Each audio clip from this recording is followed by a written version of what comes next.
अस्सलाम वालेकुम व्यूअर्स, कैसे हैं आप? उम्मीद करती हूँ खैरियत से होंगे। स्टडी विद बीआरडी में आप सबको खुशामदीद। आज की ये वीडियो अगेन मेरे न्यू सेमेस्टर वाले स्टूडेंट्स के लिए है जिनका फर्स्ट सेमेस्टर है। उन बहुत सारे स्टूडेंट्स ने मुझसे पूछा कि मैम एग्जाम्स जो है वो हमारा किस तरीके से होगा, क्या प्रोसीजर होगा, क्या तरीका होगा।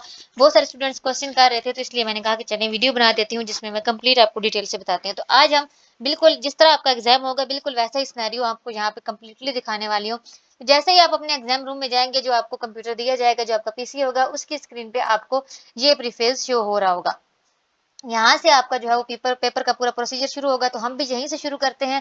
चैनल को पहले सब्सक्राइब कर लें जल्दी से, ताकि मजीद मैं कोई ऐसी वीडियो बनाऊं आपके लिए तो आपको उसका नोटिफिकेशन मिलता रहे। वीडियो अच्छी लगी तो लाइक जरूर कीजिएगा और दोस्तों के साथ शेयर भी कीजिएगा। तो यहाँ पे आपने एंटर योर स्टूडेंट आईडी, तो जो आपका एलएमएस पे आईडी आप अपनी पास जो है एंटर करते हैं, वो आपने स्टूडेंट आईडी यहाँ पे एंटर करनी है। नीचे जो आपने पासवर्ड एंटर करना है वो वाला एंटर करना है जो आपके रोल नंबर स्लिप के ऊपर मेंशन किया गया। वहां पे आपका एग्जाम पासवर्ड मौजूद है, उसको आपने यहाँ पे एंटर करना है। तो उसके बाद हम इसको जब लॉग इन करेंगे तो ये हमारे पास एक फेज आएगा और उसके साथ साथ आपका ये टाइमर भी स्टार्ट हो चुका है। जितना आपके पेपर का टाइम होगा उस हिसाब से आपका टाइमर स्टार्ट हो चुका था। और ये टाइमर आपके एंटर करने से स्टार्ट नहीं होता, बल्कि जो आपने पेपर का टाइम रखा हुआ होता है। लाइक आपने पेपर का टाइम रखा है सुबह 7:30 बजे का, तो फिक्स 7:30 बजे आपके पेपर का जो है वो स्टार्ट हो चुका है टाइम। आप जितना लेट करेंगे आपका इधर से टाइम कम होता रहेगा। इसलिए आप अपने पेपर पे कोशिश करें कि टाइम से पहुंचे। अगर आपका 7:30 बजे पेपर है तो 7:15 बजे आप अपने एग्जाम सेंटर में मौजूद हो, ठीक है, ताकि आप टाइम से जो जैसे ही आपके पेपर का टाइम स्टार्ट हो उस वक्त आपका जो है ये सॉफ्टवेयर ओपन हो जाए।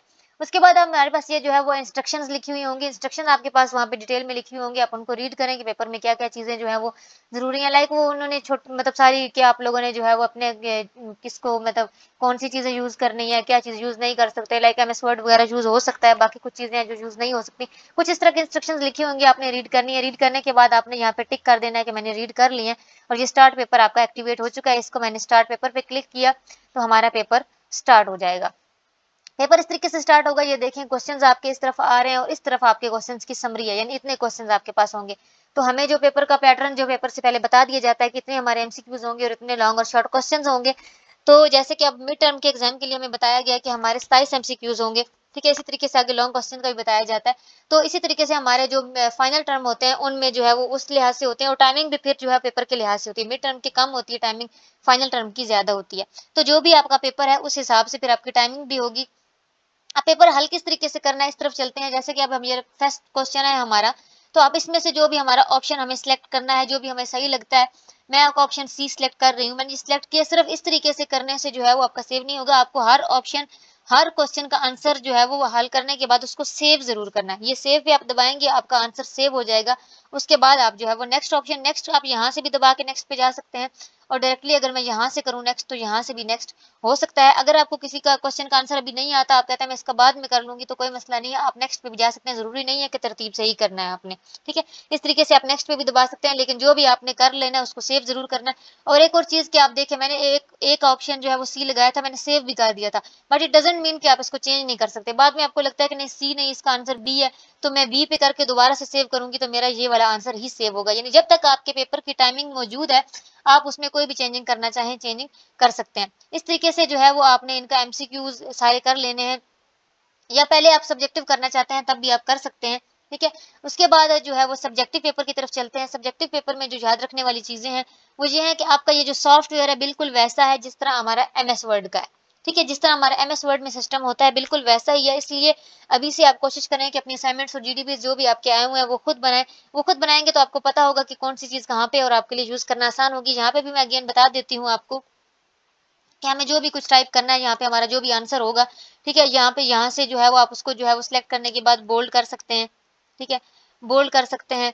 अगर आपने बोल्ड करना है तो ये देखिए मेरा बोल्ड हो गया। उसके अलावा जो है अगर आपने उसको जो है वो पॉइंट्स का आपका आंसर है कि आपको पॉइंट्स में देना है, तो आप जो है वो पॉइंट्स का ऑप्शन सिलेक्ट करें। पॉइंट्स का ऑप्शन सेलेक्ट कर लें, आप पॉइंट्स लग जाएंगे। अगर आप उसको जो है वो नंबरिंग देना चाहते हैं तो नंबरिंग लग जाएगी। उसके अलावा आप इसमें अगर टेबल वाला कोई ऑप्शन आ गया कि आपके पास आंसर आपको टेबल में देना है, तो रोज और कॉलम सेट करके ओके करें तो आपका जो है वो टेबल आ जाएगा, यहाँ पे टेबल बन जाएगा और उसके बाद आप उस टेबल में चीजें लिख सकते हैं। उसके बाद जो है वो फॉन्ट साइज और आप जो है फॉन्ट जो है स्टाइल, ये जो है ये दोनों चीज़ें भी वैसे तो हमारे कंपल्सरी होती हैं हमारी उसमें जो हम जीडीबीज और असाइनमेंट्स लिखते हैं, लेकिन पेपर में कंपल्सरी नहीं होती हमारी, ठीक है। लेकिन क्योंकि उन्होंने बाय डिफॉल्ट सेट किया होता है तो वो ज़्यादा अच्छा नहीं लग रहा होता है, इसलिए आप कोशिश करें कि जो आपका आंसर हो उसको आप 12 पे सेट करें, और अगर कोई हेडिंग्स वगैरह है तो उसको 14 पे सेट कर लें। और जो फ़ॉन्ट स्टाइल है वो भी बाय डिफॉल्ट होता है यहाँ पे, लेकिन आप इसको टाइम न्यू रोमन रखेंगे तो वो ज़्यादा नीट लगेगा, बाकी आपकी अपनी मर्जी है। यानी इसमें उनकी कोई रिस्ट्रिक्शंस नहीं है पेपर को लेके, ठीक है। जैसा आपको देखने में अच्छा लग रहा हो, लेकिन आपने कहीं भी जो है वो उसको हाईलाइट वगैरह नहीं करना, कोई भी ओवर चीज़ें यूज़ नहीं करनी पेपर में, ठीक है। ये सारी चीज़ें यहाँ से, और कोशिश करें कि आप इसकी प्रैक्टिस पहले से कर लें। और वो स्टूडेंट्स जो पहले से जो है वो टाइपिंग वगैरह करने के आदी नहीं है, वो जो है पेपर से पहले प्रैक्टिस करें, क्योंकि बहुत ज़्यादा टाइम नहीं होता पेपर में।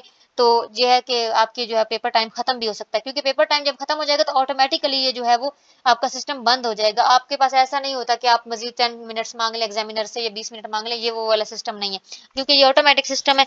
तो आपका जैसे ही टाइम खत्म होगा तो आपका ये सॉफ्टवेयर बंद हो जाता है इस वजह से। उसके अलावा यहाँ पे एक फ्लैग का ऑप्शन है।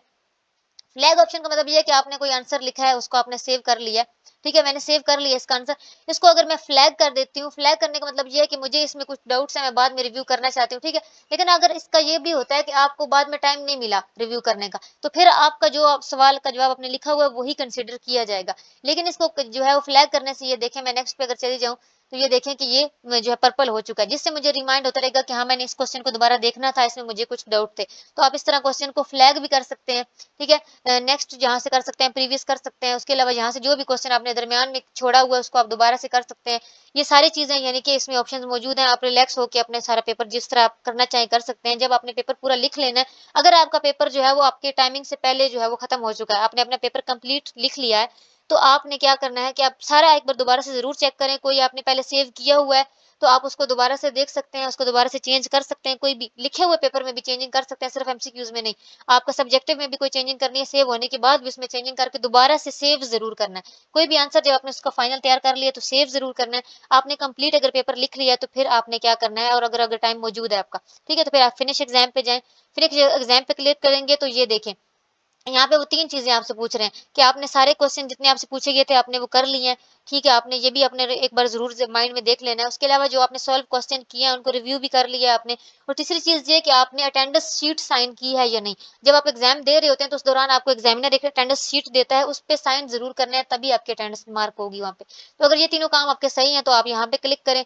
यहाँ पे क्लिक करने से फिनिश एग्जाम पे यहाँ पे अगर आप क्लिक करेंगे तो आपका जो है वो ओके पे क्लिक करना है आपको। ओके करेंगे तो ये आपका यहाँ पे एग्जाम बंद हो जाएगा। इसके बाद आप दोबारा वापस एग्जाम में नहीं जा सकते, इसलिए सोच समझ के जो है फिनिश एग्जाम पे आपने क्लिक करना है, अगर आपने टाइम से पहले पेपर कर लिया है तो।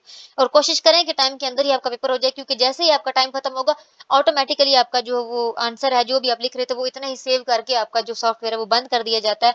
आई होप आपको समझ में आ गई होगी। कोई कंफ्यूजन हो तो आप कमेंट बॉक्स में पूछ सकते हैं।